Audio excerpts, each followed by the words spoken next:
I do believe strongly that the product marketing role has essentially built in components that make product marketers more vulnerable to the experience of burnout. Is something I hear time and time again from people. I feel like I'm always proving my value. Just because somebody else doesn't see that value doesn't mean that it's not there. The most important person to see that is you. You are listening to This is Product Marketing, brought to you by Product Marketing Hive, the product marketing community that gives back. I'm your host, Louise Liu. Product Marketing Hive and this podcast are supported by Product Marketing Edge, a technology product marketing consulting firm. In this episode, Joan Gaffney, founder and executive coach at ShiftNova, shares her thoughts on how product marketing managers can successfully navigate their roles. Let's dive into it right now. Hi, Joan. Welcome to the show. Hi, Louise. Thanks so much for having me on today. Great. I'm excited about our topic today. So tell us a little bit about yourself and your product marketing journey. How did you get into it? Sure. So I spent over 25 years working across strategic marketing, product marketing, and actually in the last several years, establishing product marketing practices in a couple of global organizations. I worked across multiple industries, including life sciences, healthcare, and generally at an intersection of technology and services. So really leading some high stakes launches and strategic initiatives. I started in marketing before digital was even a thing. So I've really seen the profession evolve dramatically and really how that aligns right with this probably over the last 10 years or so, right? This real rise in visibility of the product marketing practice because how tightly it's wound in with B2B SaaS, right? Or just SaaS overall. And I really just enjoyed how we move through the customer journey. I've always been really about behaviors, buyer behavior, creating engagement and understanding, how we're interacting with others and engaging with the experience. And so that was really a passion point for me around product marketing was how we have so much influence over that relationship that our clients have with both the product and with the organization. That's great. Very inspiring to hear your product marketing story. From your personal experience, what are the most intense demands that you've seen placed onto product marketing managers? And then what about the differences between those demands to other marketing roles? Yes. So I would say, there's definitely a couple of key areas that I think are probably driving the burnout for product marketers that are unique to the role. The first one is certainly the position that we hold in the organization, right? So often we see that visual representation of product marketing being that hub. And I like to think of it as more of a hub and spoke model than the Venn diagram. The reason being that product marketing kind of sits in the middle and we help the communication across and between the different teams. We have a much more holistic view of what's going on. And so we are exposed to the dynamics of different teams. We have different relationships that are influenced by the individuals that we're operating with and collaborating with on those different teams. And we're trying to find the balance across everybody. And so oftentimes that also can kind of pull us into a little bit of a people pleasing mode because we're working against some really strong deadlines. So we know we have to get this across. And so we start to move from being very strategic, which is one of the greatest strengths that product marketers have, right? Is being strategic, having that strategic mindset, to being tactical because we feel that pressure of we have to get it done. We have a deadline. And so we need to get that approval from everybody. And I think in a lot of ways right there is the crux of it. We start losing our strategic mind, our ability to add value to what's happening in service of the GSD, the get stuff done.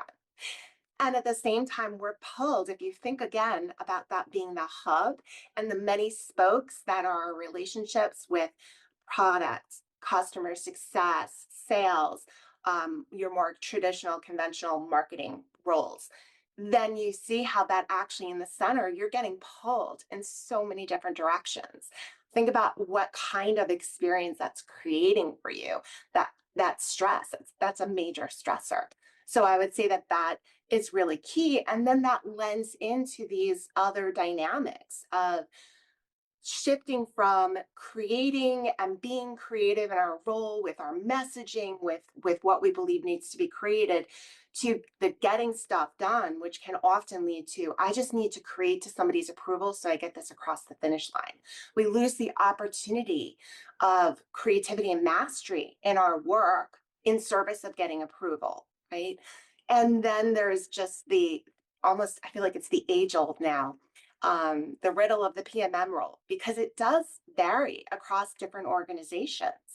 And so being misunderstood in the role can be really frustrating for people.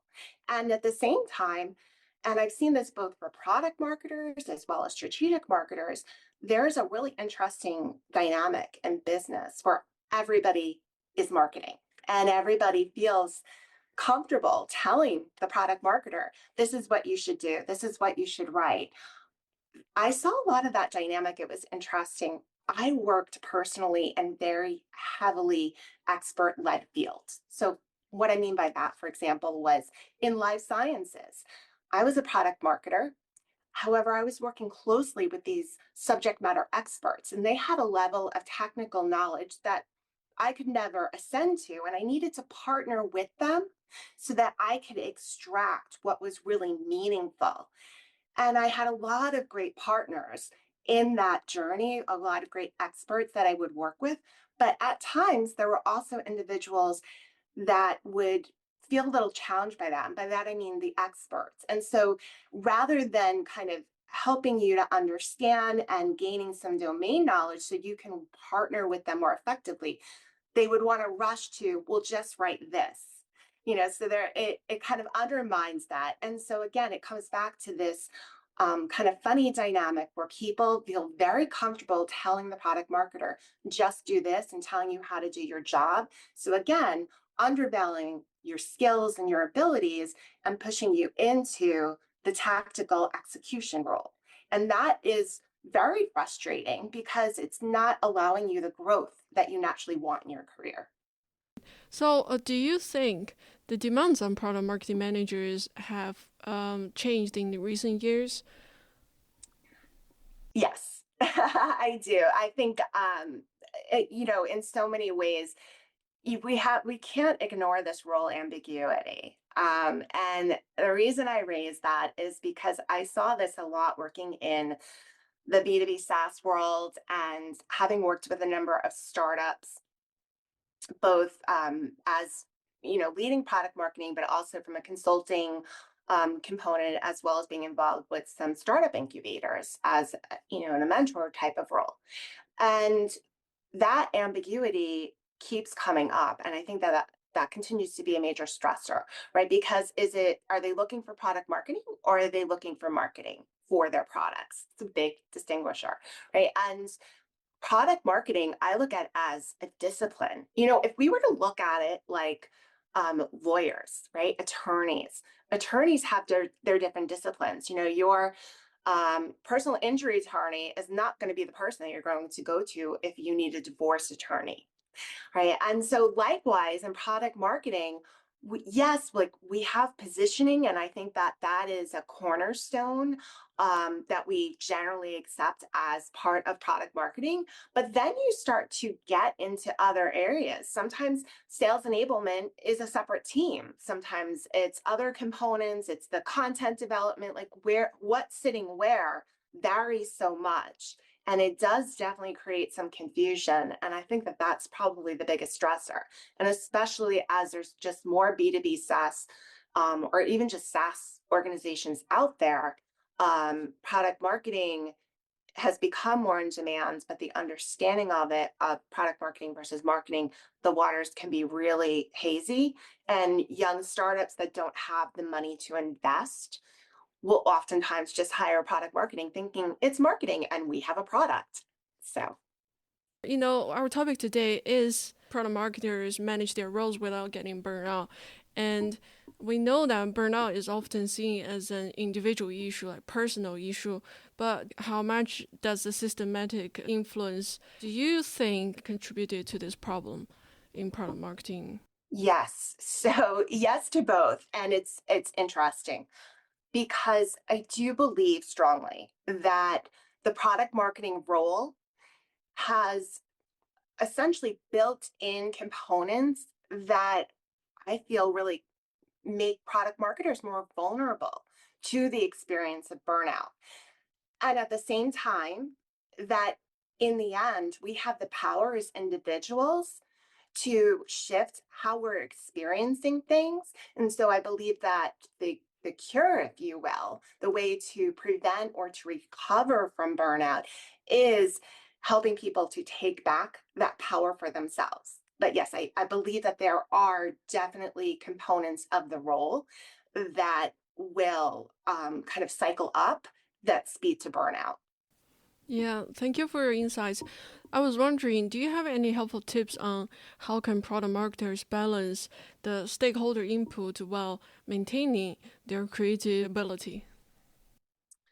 Yes, I think that, and this comes back to your earlier question, Louise, is is this systemic or is this personal? Is this something that's an individual's responsibility? What I learned is that I do believe in the end, we want to take it on ourselves.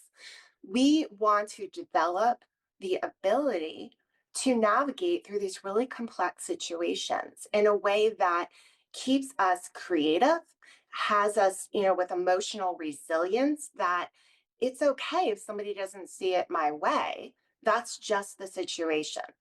And I'll be honest with you, a lot of times people talk about, well, it's just work, right? And just brush it off. And what I found through my own journey, and I found this with the clients that I work with today, is that we try and rationalize it, we try and push those feelings away. And what we haven't developed is a way to actually process that through emotional regulation so that we're not constantly feeling like this is getting piled on us. And because that feeling, when we keep being frustrated, we keep pushing things away, we keep rationalizing that, well, this is just work and this is how it is. It starts to build up a lot of kind of destructive energy within us. It starts to foster that resentment, that frustration. And oftentimes we think that we need others to understand us. We need others to understand our role. And that's completely understandable because we want them to. And that's a fair thing to want. The key is to how do we operate without needing that, right? Because we don't want to have to be dependent on others. When we are dependent on others, we have given away that power, right? We are dependent on their acknowledging our value. And that, again, is something I hear time and time again from people. I feel like I'm always proving my value. Well, let's work on that because just because somebody else doesn't see that value doesn't mean that it's not there. The most important person to see that is you. And it doesn't mean that you want to insulate yourself from feedback either, but more about how do you, again, handle feedback when you're hearing it. A lot of people, understandably, are very sensitive to feedback, and a lot of quote unquote constructive feedback is often more criticism or I think you should do it this way. And so, again, a lot of the techniques I work on with my clients is about how do we process that in a way that's healthier for you. So that, and again, understanding the dynamics of what's happening, I feel like I really get it with product marketers because I've been there, I've seen it, I know exactly what you're talking about. And so it's more about building you up and giving you the tools. I think strategic communication is a really important part, right? So, how do we engage with our colleagues? So, let's say we're building something, we're building a launch plan, we're building the go to market. How do I maneuver through that maze of building and getting feedback and getting input at the right time in a way that's manageable and then bringing that back to the group to get buy-in because there's a process that you can walk through that way that can really bring down some of this more intensive criticism and feedback and allows you to continue to operate with the full creativity that you bring to your role. And how can managers and leaders support product marketing teams in managing this burnout while still having very high performing, highly functional team? One of the first things that comes to mind for me is just when you're building your team and what is that process? What is the interview process? It can be one of the most painful parts. And if you think about it, that's the point that you're establishing a relationship with somebody, whether or not you hire them then and there. That's really important. I would say the first thing is these homework assignments need to change, right? In a way, I think that they will out of necessity because of what we have with generative AI now. And I was just speaking about this to a group the other day. It's going to force the hand of those homework assignments to change, because how often is it that they ask you to do something? And I see this question all the time.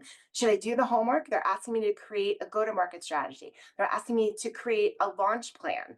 And that feeling of doing free work.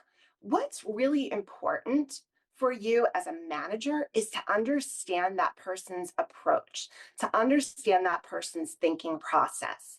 And so I would say, again, going back to when you're establishing that relationship, yes, you do need to ask for homework, but it's not about the work that's done.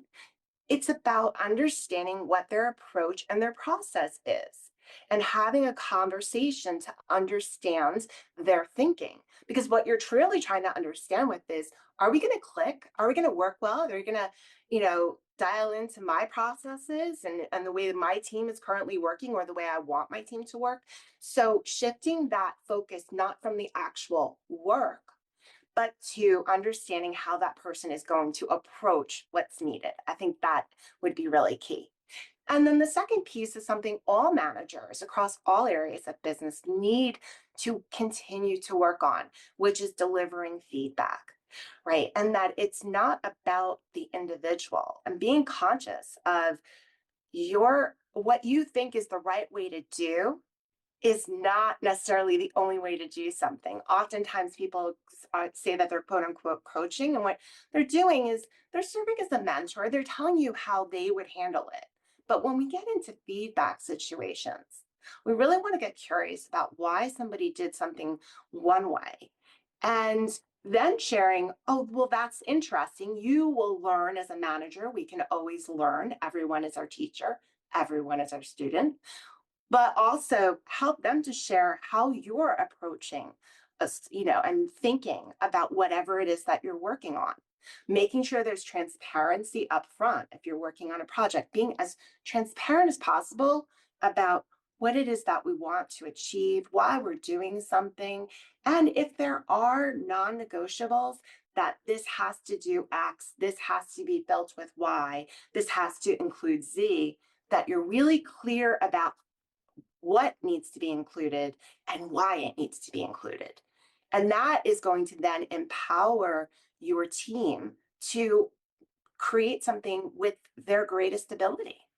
For product marketers, their burnout maybe sometimes it's from external pressures, sometimes it's from internal pressures. We've discussed a lot about how managers can help from the systematic level, but what about the internal pressures? How can product marketers cope better with those? Yeah, and that so much becomes the personal development work that I do with clients, right? Is recognizing and creating more awareness about what it is that is really stressing you out and really digging into that.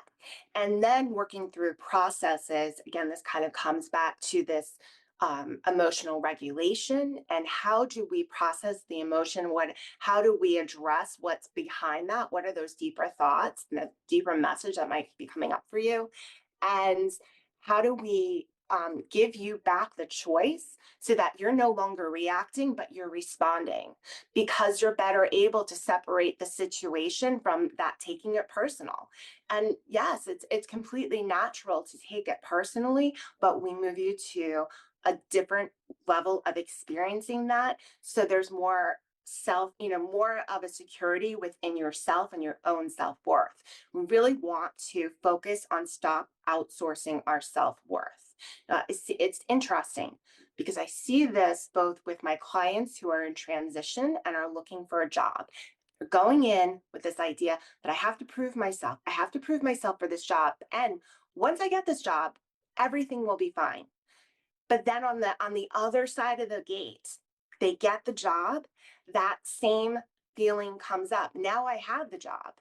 I have to keep proving myself in this job. I have to keep this job. And it's always about trying to mind read what somebody else wants for us or what that means. Well, maybe you've set goals with your boss. Well, what happens if you don't get to those goals? Or what does that goal really mean to them? How do you know that you'll have accomplished that goal? So, getting a lot more inner strength, I think, is really key. Recognizing the amazing gifts that you have, and it's not about, we get really caught up as product marketers and differentiators, right? I hear this a lot from my clients. It's because they're out there and I have to differentiate myself from everybody. You are already different because the way you're going to do things, the way you're going to work with the tools, we all have the same tool sets. Some of us may have a couple of different tools in our tool sets, but it's going to be the way you think about things, the way you perceive things is going to create the difference. So it's more about how you create value than the use of certain tools to do that. Great advice. Thank you for sharing. So, looking back at your career, is there a piece of advice you wish you had earlier in your career to manage the burnout? Yes, I think for me, it's was really look, I was just as guilty as so many of us, where my expectation was, okay, I have my degree and later I had my MBA, and now the company should provide for me.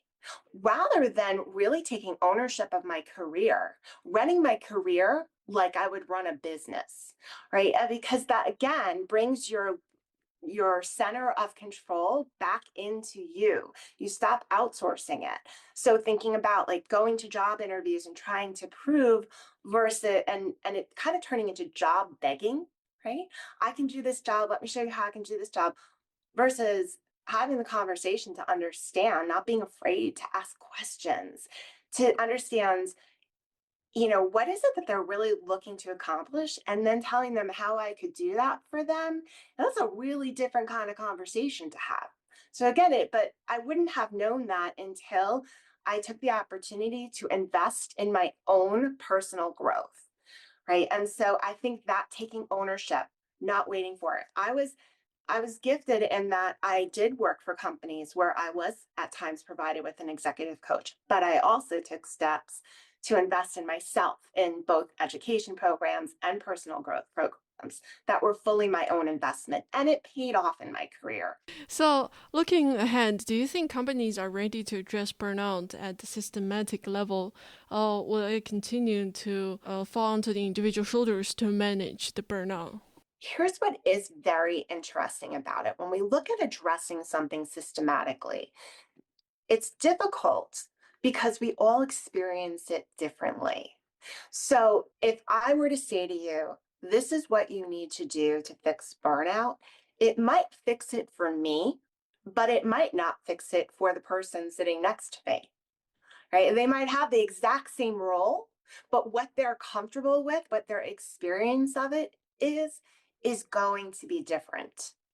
And so I think that it's really important for organizations to help their employees and encourage their employees for opportunities for personal development and growth, to create the inner resilience, to heighten their ability to engage in practices like emotional self-regulation, to be able to be more effective in the workplace. So I think that that would be the best way that organizations could support this. Because, and I mean, we always want to be on the lookout for just, inappropriate practices. There's certainly things we want to be respectful of people and with their value. Like I said, I think A major issue is this kind of free work component that comes in oftentimes in the interview process. Let's hope Gen AI helps us self-correct on that. But yeah, I think it does come back to how do we support individuals in their growth? Do you have any final thoughts to share with our fellow product marketers? I would say you're not alone. I think that is a really key thing. You're not alone. Burnout is, I think that you want to look at how you want to address it. I know a lot of times people think, do I need a therapist? Do I need a coach? Sometimes they're not always clear on the support that they need.